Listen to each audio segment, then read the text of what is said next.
C'est la continuation d'un État policier de la dictature militaire, c'est ce que m'a déclaré Tarek El Morsi, l'un des porte-parole de la confrérie des frères musulmans. Le parquet a ordonné l'arrestation de Mohamed Badi, du guide suprême de la confrérie, pour incitation à la violence lors des affrontements lundi entre l'armée et les frères musulmans. Ces derniers ont parlé d'un véritable massacre.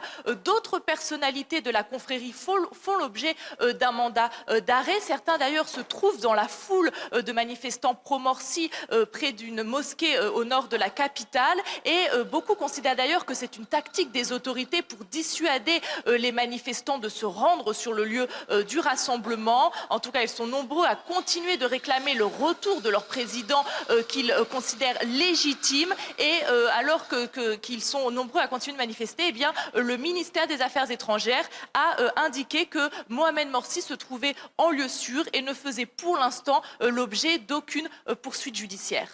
Alors Sonia, pendant ce temps, les tractations politiques se poursuivent. On sait que les frères musulmans ne participeront pas au gouvernement de transition. Pour l'opposition, Sonia, c'est plus compliqué, c'est un oui mais en fait.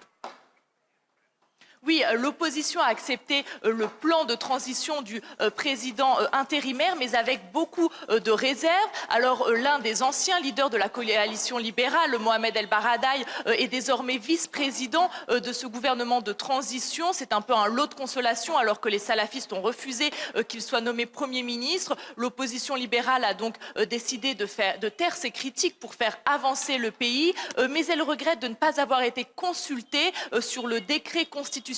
D'ailleurs, elle critique certains articles, notamment l'un d'entre eux qui va rétablir l'état d'urgence pour 3 mois. Et puis, de nombreux révolutionnaires, finalement, regrettent que tous les pouvoirs soient concentrés entre les mains de ce président intérimaire nommé par l'armée.